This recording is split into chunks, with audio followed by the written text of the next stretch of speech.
Assalamualaikum warahmatullahi wabarakatuh. Alhamdulillahirabbil alamin, wassalatu wassalamu ala asyrofil anbiya'i wal mursalin wa ala alihi wa sahbihi ajma'in. Amma ba'du. Pertama-tama, marilah kita panjatkan puji syukur kehadirat Allah Subhanahu wa Ta'ala yang telah melimpahkan rahmat, nikmat, serta hidayahnya sehingga kita dapat berkumpul di tempat yang insya Allah penuh barokah ini dalam keadaan yang sehat walafiat.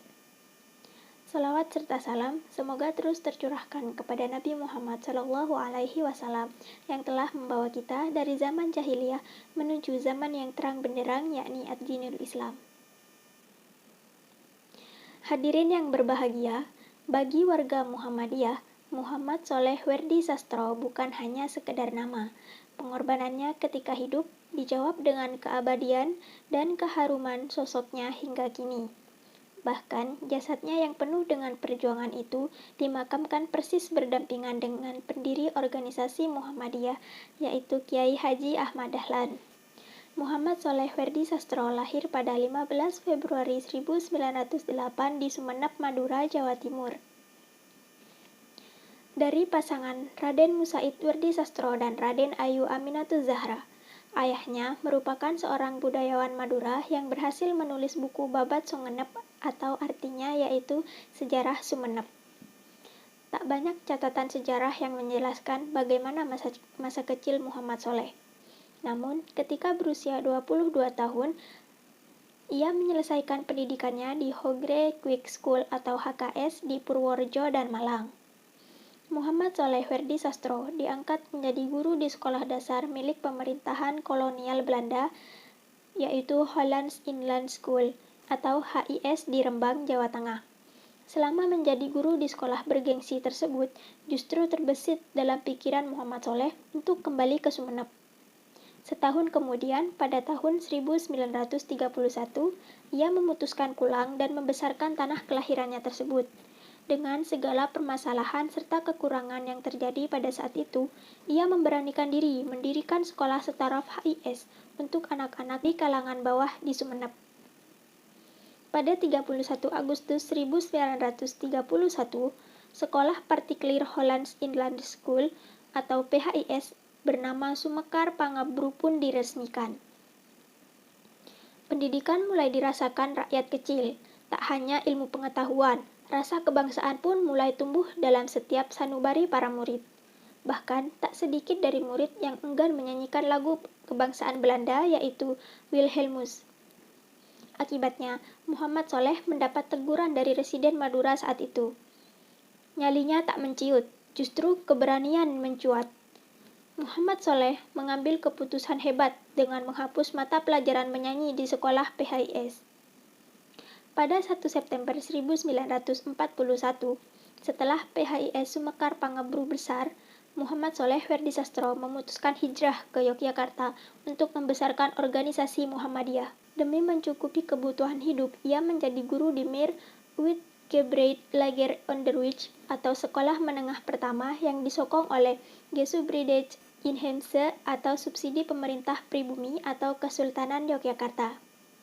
Sampai pada akhirnya, tentara Jepang menduduki Indonesia pada 31 Agustus 1945. Muhammad Sholeh Werdi Sastro mengawali karir di dunia militer dengan jabatan Daidanco atau Komandan Batalion Daidang 2 Yogyakarta, Bantul, Yogyakarta.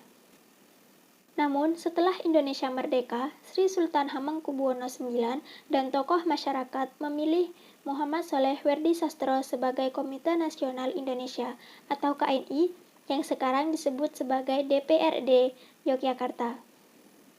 Kemudian, pada 1 Februari 1950, Muhammad Sholeh diangkat oleh Sri Sultan Hamengkubuwono IX sebagai Wakil Wali Kota Yogyakarta dan juga aktif di Majelis Tanwir Muhammadiyah Pusat di Yogyakarta.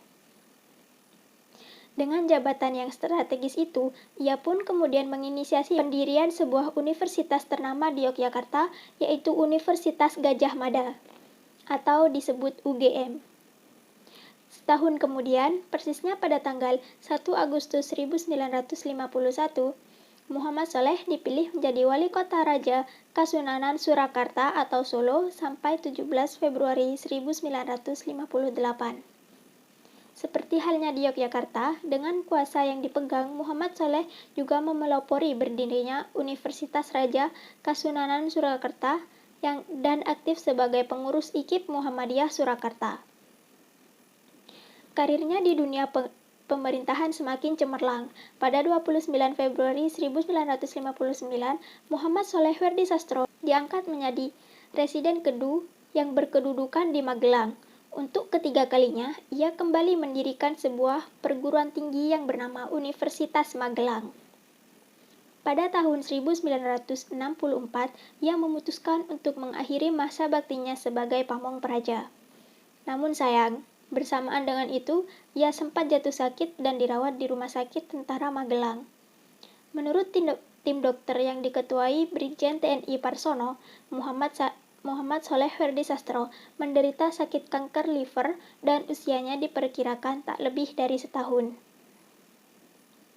Pada tahun 1965, dia sekeluarga pindah ke Yogyakarta untuk menjalani masa pensiun disertai advis dari tim dokter agar banyak beristirahat. Namun, dia tidak mau berhenti berkarya. Ia masih terus melakukan kegiatan di Majelis Tanwir Muhammadiyah, dakwah agama Islam, ceramah, dan mengajar di universitas.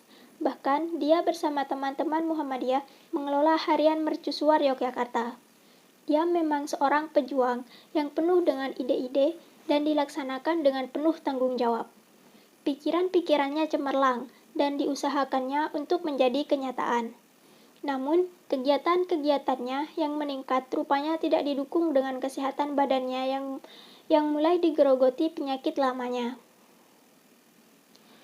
Muhammad Soleh Werdisastro kembali jatuh sakit dan pada tahun 1966 dia wafat karena penyakit kanker livernya yang semakin parah. Dia sempat beberapa hari dirawat di Rumah Sakit PKU Muhammadiyah Yogyakarta. Jenazahnya dimandikan oleh warga Muhammadiyah dan kerandanya ditutup dengan kain berlambang Muhammadiyah.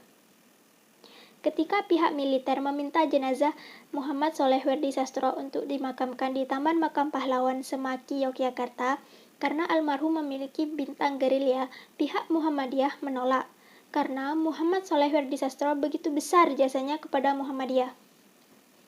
Sehingga untuk menghormatinya, jenazah beliau dimakamkan berdampingan dengan pendiri Muhammadiyah lainnya, yaitu Kiai Haji Ahmad Dahlan di pemakaman Karangkajen, Yogyakarta. Warga Muhammadiyah benar-benar kehilangan dan berkabung. Jalan-jalan sekitar kediamannya penuh dengan warga Muhammadiyah berbaur dengan massa yang lain. Ribuan pelayat mengiringi jenazah Muhammad Soleh Werdisastro yang dipikul secara bergantian oleh warga Muhammadiyah sepanjang Jalan Malioboro. Kurang lebih 2 km menuju Masjid Besar Alun-Alun Utara Yogyakarta untuk disolatkan. Toko-toko di sepanjang jalan yang dilalui jenazah banyak yang menyediakan minuman di depan tokonya untuk diminum para pelayat. Di antara pelayat yang berjalan kaki terdapat Ketua Umum Muhammadiyah, Kiai Haji Ahmad Badawi, Pangdam Pemimpin Perang Diponegoro, Mayor Jenderal TNI Surono, Komandan Korem Yogyakarta, Kolonel TNI Leo Ngali, serta pejabat-pejabat lainnya dari Yogyakarta, Surakarta, Magelang, dan Semarang. Semua kendaraan menepi, memberi jalan bagi jenazah serta ribuan pelayat. Setelah disolatkan, jenazah dipikul lagi sekitar 2 km menuju pemakaman Karangkajen. Ribuan pelayat dengan dipandu warga Muhammadiyah membaca doa membesarkan nama Allah sepanjang jalan. Di pemakaman Karangkajen, ribuan pelayat mengaminkan doa sang imam, memohonkan ampun kepada Allah Subhanahu wa Ta'ala, serta memberikan penghormatan terakhir kepada seorang hamba Allah bernama Muhammad Soleh Werdisastro yang selama hidupnya mengabdikan dirinya kepada negara, bangsa, agama Islam, dan khususnya kepada Muhammadiyah. Hadirin yang berbahagia, Muhammad Soleh Werdisastro ini juga memiliki seorang istri yang hebat. Istri beliau adalah seorang wanita yang rela berkorban demi kemajuan pendidikan. Muhammad Soleh Werdisastro menikah dengan seorang gadis bernama Raden Ayu Masturah, putri seorang opsir Kesultanan Sumeneb bernama Raden Setyo Diporo. pasangan muda ini ternyata mempunyai keinginan untuk memajukan bangsanya. Raden Ayum Masturah yang hanya lulusan sekolah angka 2 mendapat bimbingan dari suaminya Muhammad Soleh Werdisastro, sehingga mampu sejajar dengan wanita lainnya dalam pergaulan antara istri pejabat atau petinggi lainnya. Ia juga aktif dalam kegiatan-kegiatan ibu-ibu yang tergabung dalam Aisyah. Dia juga menjadi contoh ibu teladan yang dengan setia dan penuh pengorbanan mendampingi suaminya dalam perjuangan menegakkan kemerdekaan Republik Indonesia. Dengan 5 anak yang masih belum dewasa, dia rela ditinggal suami di Yogyakarta karena sang suami harus berjuang, bertempur sampai bergerilya melawan penjajah Belanda dari tahun 1945 sampai tahun 1950. Sebagai istri seorang pejuang kemerdekaan, Raden Ayum Masturah sering mendapat teror dan diancam akan dibunuh sekeluarga. Maka dari itu, berdasarkan pertimbangan bersama teman-teman Muhammadiyah, dia beserta keempat anaknya mengungsi ke kampung Kauman Yogyakarta yang mayoritas penduduknya warga Muhammadiyah dan pejuang-pejuang kemerdekaan. Sedangkan anak sulungnya yang bernama Muhammad Mansur yang waktu itu berusia 15 tahun dijemput anak buah ayahnya untuk bergabung bergerilya melawan penjajah Belanda keluar kota Yogyakarta. Di bidang pendidikan, Raden Ayum Masturah berprinsip bahwa anak-anaknya tidak lepas dari pendidikan Muhammadiyah. Karena itu, ia menyekolahkan anak-anaknya di tingkat pendidikan dasar di sekolah rakyat Muhammadiyah. Raden Ayum Masturah juga menampung kemenakan-kemenakannya dan kemenakan suaminya, bahkan beberapa cucu untuk disekolahkan sampai tamat SMA atau setingkat. Untuk itu, dia tidak segan-segan mengorbankan harta benda atau barang berharganya demi tercapainya pendidikan yang dicita-citakan. Kemampuan berkorban dan kegigihan dalam mendorong dan mendukung perjuangan suami di segala bidang, terutama dalam perjuangan menegakkan kemerdekaan Republik Indonesia, menjadi contoh dan sumber inspirasi bagi keluarga besar Muhammad Soleh Werdisastro yang terdiri dari anak dan menantunya, yaitu Insinyur Muhammad Mansur Werdisastro beserta istri Suudiah BA, Kolonel TNI Purnawirawan Dr. Andes Muhammad Ilyas Werdisastro beserta istri Rustin Ilyas, Dr. Andes Muhammad Muhtadi Werdisastro beserta istrinya Ajeng Tarlina, Farida BA beserta suami Marianto Danusa Putro SE, dan Profesor Dr.